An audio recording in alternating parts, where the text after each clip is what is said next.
Fala galera dos Escrituras em Foco, sejam muito bem-vindos. Você que procura verdade, propósito, respostas que transformam vidas. Você é novo por aqui? Já deixa o seu like, ativa o sininho e compartilha esse vídeo com mais alguém que precisa ouvir esta mensagem de hoje. Vamos juntos descobrir o que as Escrituras têm a dizer sobre um dos maiores ataques na família do mundo moderno. Então vem comigo, bora pro vídeo.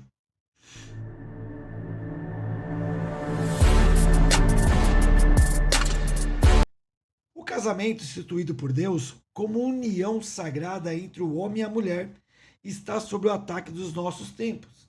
Não é exagero dizer que muitas famílias estão se despedaçando por um inimigo silencioso, mas devastador. E sabe qual é esse inimigo? O adultério. Hoje vamos mergulhar em dados mundiais, impactos sociais e o que a Bíblia nos ensina sobre a fidelidade e Deus como juiz da aliança matrimonial. Então, as pesquisas indicam que cerca de 20% dos homens e 13% das mulheres casadas admitem ter traído seu parceiro ao longo do casamento.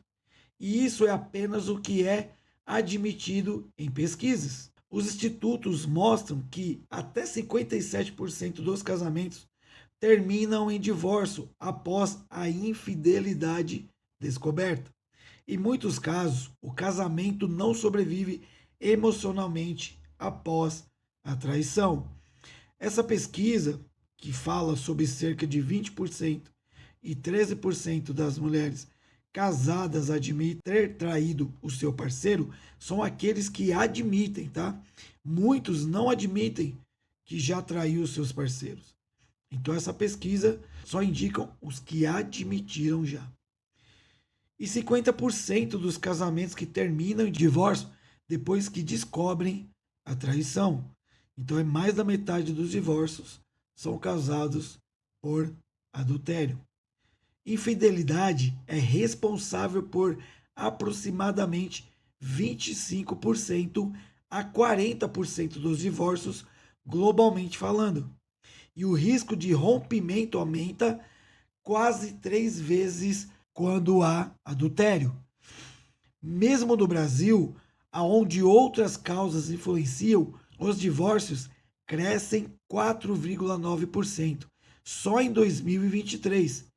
E muitos especialistas reconhecem que o problema do relacionamento, como infidelidade, são fatores decisivos nesses crescimento. Ou seja, o adultério não é apenas um traço moral, ele tem consequências reais e devastadoras para milhões de famílias no mundo afora. E qual é o impacto disso nas famílias? Então, o que acontece quando a fidelidade ela é quebrada? Primeiro, a confiança desmorona.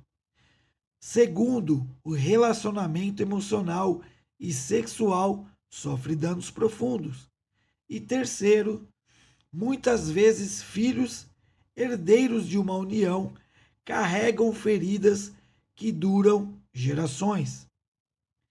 A pesquisa mostra que cerca de 60% dos casais reportam quedas severas na satisfação conjugal após um caso extraconjugal. E muitos nunca recuperam a intimidade que tinham interiormente. Então vamos lá.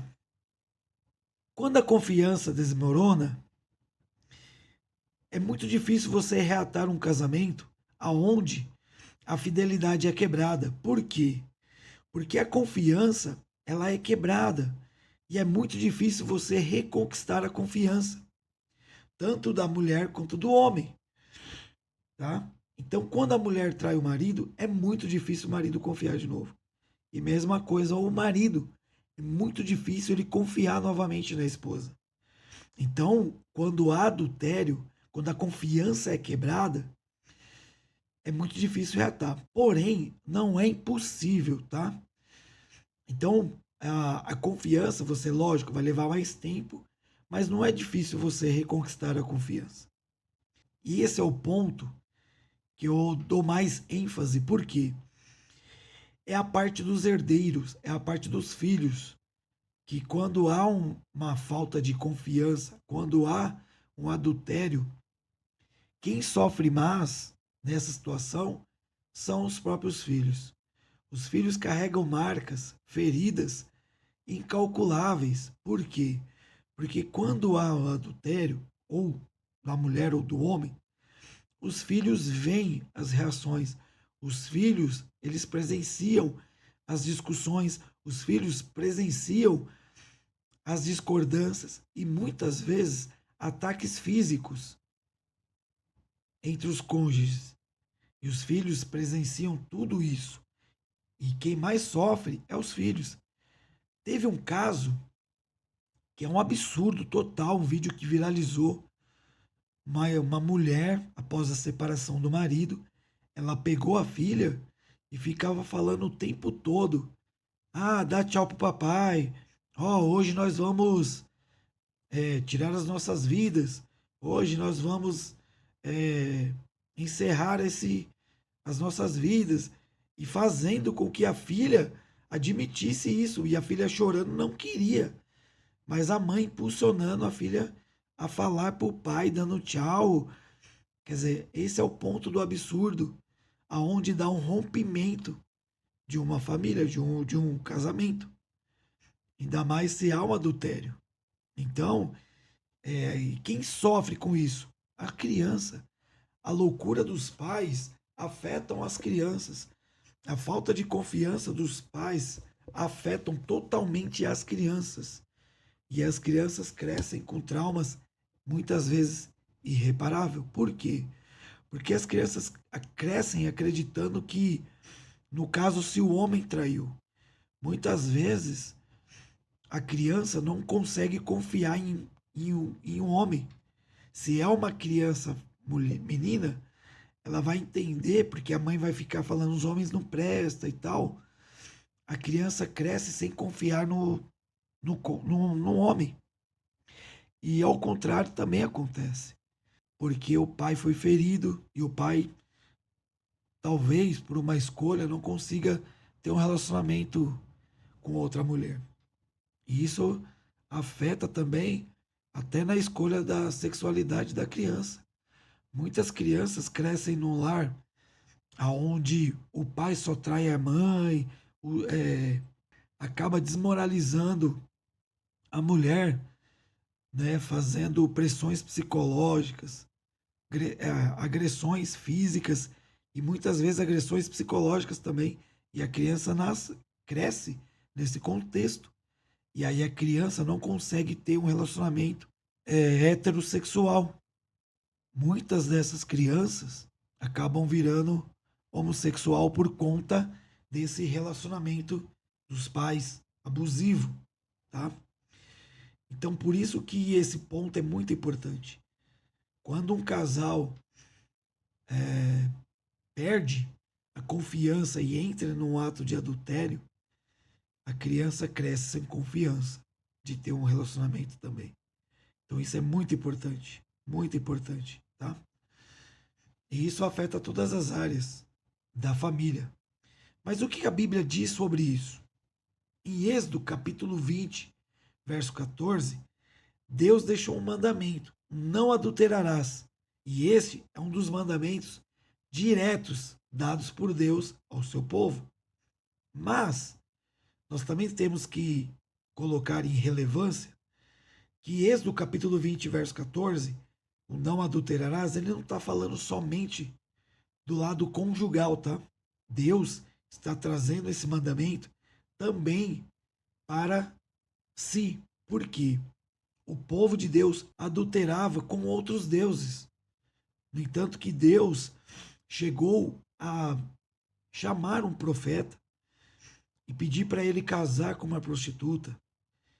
E mesmo sabendo que essa prostituta ia trair o profeta, e Deus deu uma ordem a ele, falando para ele: você vai lá, vai perdoar ela e vai trazer de volta. Ela vai se relacionar com outros homens. Você vai lá, vai perdoar ela. Isso é um caso isolado, tá? Não acho que Deus é ruim. Por quê? Porque era um chamado específico de profeta. O profeta era separado para Deus. Ele dedicava a sua vida a Deus. Eles colocaram a sua vida nas mãos de Deus. Foi uma escolha deles também, tá? Então eles tinham livre-arbítrio, mas eles preferiram concluir tudo aquilo que Deus dava a eles como mandamento. E esse profeta casou. E qual era a analogia que Deus mostrou para esse profeta? Ele falou: você vai fazer isso, sabe por quê? Para mostrar para o meu povo de Israel que eles estão assim comigo. Eles estão se prostituindo com outros deuses. Tá? Então, não adulterarás era também em relação à divindade. O povo não poderia adulterar com outros deuses. Por isso que um dos primeiros mandamentos é: adorarás somente a Deus. Terás para si um só Deus. Então, quando ele dividia essa divindade, era como se eles estivessem adulterando com outros deuses. Provérbios capítulo 6, verso 32 e 33 também diz: o que adultera com uma mulher é falto de entendimento, destrói a sua própria alma. Então, aquele que comete adultério, ele não tem entendimento nenhum do que está fazendo, da parte espiritual, e de tão prejudicial o ato que ele está cometendo. Então, por isso que o Provérbios, Salomão diz que aquele que adultera com outra mulher, ele não tem entendimento e destrói a sua própria alma. Além de trazer esse mal que nós falamos, destruir o cônjuge, destruir os seus filhos, ele destrói também a sua própria alma, porque ele não tem entendimento do que ele está fazendo no âmbito espiritual e muitas vezes não sabe as consequências que está trazendo para os seus filhos, para o seu cônjuge. Então é importantíssimo esse provérbios que Salomão deixou aqui. Importantíssimo. Porque se você entende tudo que está por trás do adultério, você não faz. Fora os ataques malignos, fora outros âmbitos que muitas pessoas não entendem, não conhecem. Então Salomão, ele sabia muito bem o que ele estava escrevendo. Ele sabia muito bem do que ele estava falando aqui. Então, das raízes causadas por um ato de adultério, raízes de amargura, raízes que traz a pessoa a entrar em depressão, fora as brechas que são abertas no âmbito espiritual, ao ponto da pessoa não conseguir, muitas vezes, voltar para a comunhão com Deus. Então, Salomão sabia muito bem do que ele estava falando. A Bíblia não só proíbe o adultério, como ele adverte, né, que traz destruição pessoal e familiar. Então, o adultério destrói a sua própria alma, destrói a sua família e destrói tudo aquilo que está ao seu redor. Mateus capítulo 19, verso 6, Jesus afirma que o que Deus uniu, o homem não separa. Traição, portanto, é uma afronta direta ao plano divino para o casamento. Tá?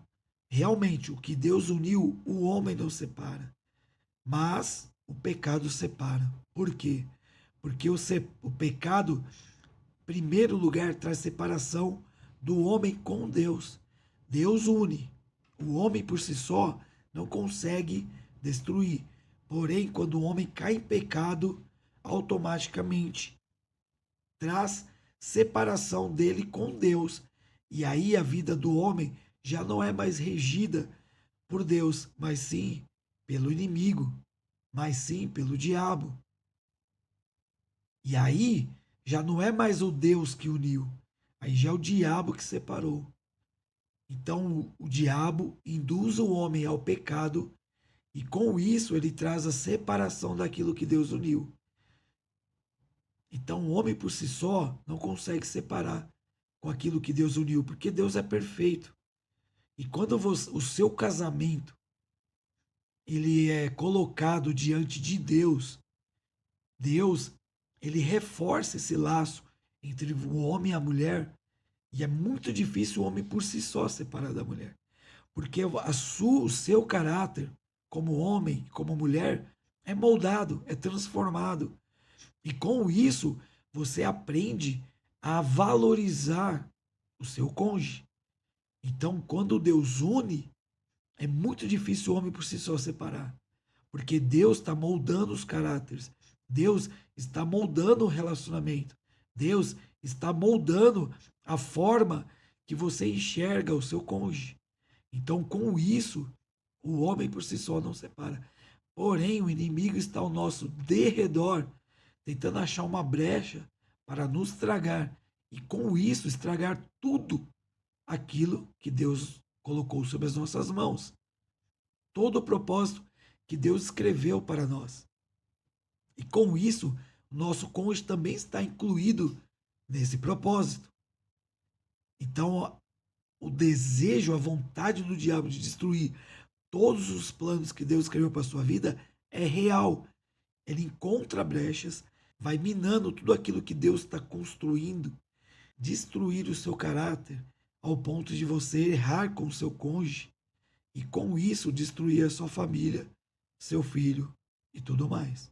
A traição, portanto, é uma afronta direta aos planos divinos para o casamento. Hebreus capítulo 13, verso 4 diz: o casamento seja honrado por todos e o leito conjugal conservado puro. Deus não minimiza esse compromisso, ele o santifica. Então, Hebreus está dando um alerta. O casamento tem que ser honrado por todos. E o leito conjugal, ele tem que ser conservado puro, santificado. E como que nós honramos o leito conjugal? Como que como conservar esse leito conjugal puro? Santificando tudo aquilo que envolve o relacionamento a Deus. Quando você entrega todo o seu relacionamento a Deus, você tem que começar a orar a Deus, entregando a Deus, e Deus com o Espírito Santo vai te santificando, vai te mostrando tudo aquilo que é impuro, conjugalmente falando. No leito significa o ato sexual. O ato sexual tem que estar puro.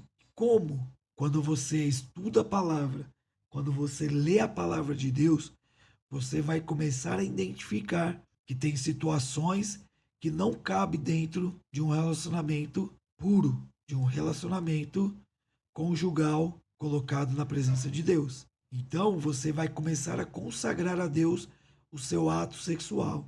Mas quando colocamos a Bíblia como a palavra do Senhor como direção, e aí você consegue santificar os atos, todos os atos da sua vida, tanto sexual, sentimental, num relacionamento. E com isso, eu quero trazer uma reflexão para vocês. Nós vivemos em um tempo em que as normas morais estão sendo redefinidas, mas a palavra de Deus permanece como luz para os nossos caminhos. Então, hoje nós vivemos em uma agenda woke, nós vivemos em uma agenda onde estão tentando distorcer tudo aquilo que a palavra de Deus colocou como norma. E isso é real nos tempos de hoje. Então, muitas coisas estão sendo colocadas como leis, induzindo você a aceitar a forma distorcida de um relacionamento. Então, existe sim um plano maligno para distorcer tudo aquilo que Deus colocou como um relacionamento puro, um relacionamento colocado em santidade, né? Então hoje você vê relacionamentos a três, relacionamentos abertos, relacionamento entre 4 até 5 pessoas. Enfim, a Bíblia fala sobre 2 pessoas, um homem e uma mulher. Porém, hoje, o relacionamento está entre o relacionamento homoafetivo, está abrindo leques entre relacionamento entre um homem e um animal de estimação. Isso é real. E a Bíblia já alertava sobre isso no Antigo Testamento, chamando de bestialidade. O relacionamento de um homem com um animal. Tem pessoas casando com animais de estimação. Relacionamento entre um homem e um boneco. Entre uma mulher e um boneco. Esses dias eu vi um vídeo de um casamento entre um homem e uma robô no Japão. Isso é real. Isso é o que? Distorção de caráter, distorção de realidade, distorção de identidade. As pessoas estão perdendo a identidade, já não sabem mais o que são. Já não sabem mais o que são. E isso é o que está sendo colocado hoje na sociedade. E muitos casais estão perdendo a identidade ao ponto de colocar uma terceira pessoa, de colocar animais no relacionamento, colocar bonecos, colocar N coisas no meio do seu relacionamento. Só o amor não basta. Tem que ter muitas coisas inseridas no meio de um relacionamento. Hoje, não é mais só o respeito, não é mais só o amor. Tem que ter coisas colocado no meio de um relacionamento. E isso é muito sério. O inimigo tem atacado muitos o casamento. No entanto, que hoje já estão tirando das datas comemorativas o Dia dos Pais, o Dia das Mães. Muitas crianças estão crescendo nos lares homoafetivos. Relacionamento homoafetivo é pecado, porém, tá, nós como cristãos, nós temos que amar os homossexuais.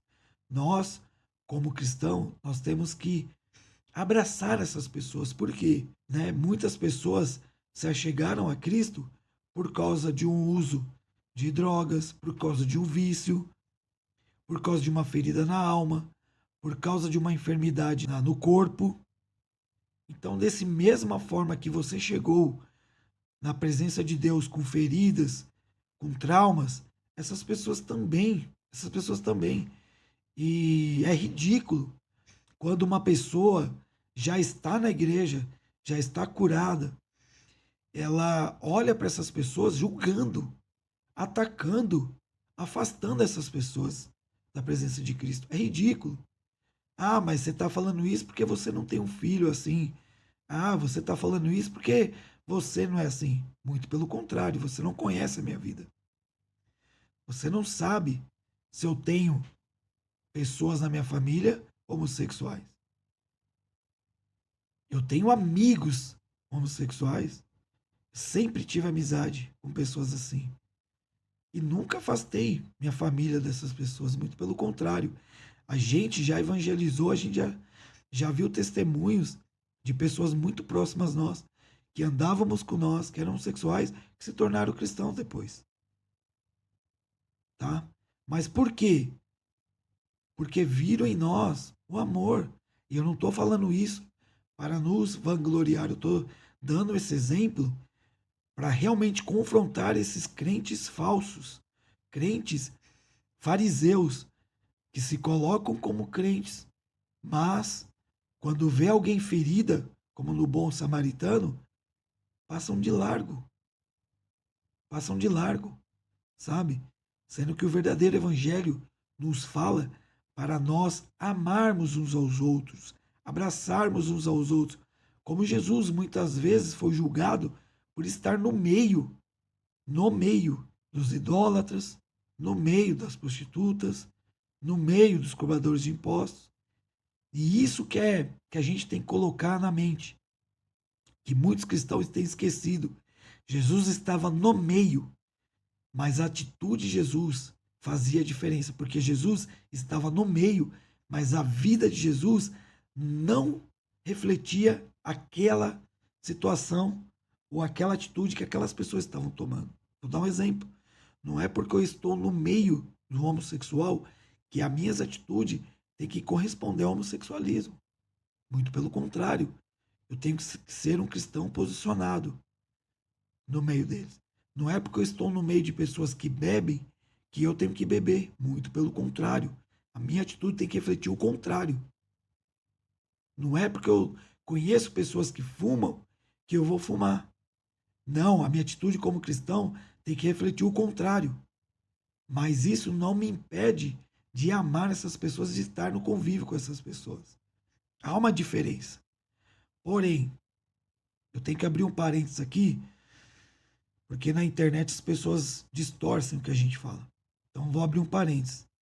Se eu sou novo convertido, estou passando pelo processo de desintoxicação de um vício de droga, de um vício de cigarro, de um vício de pornografia, de um vício de bebida, eu não posso, no mínimo uns 2 anos, ter o contato com essas pessoas, tá?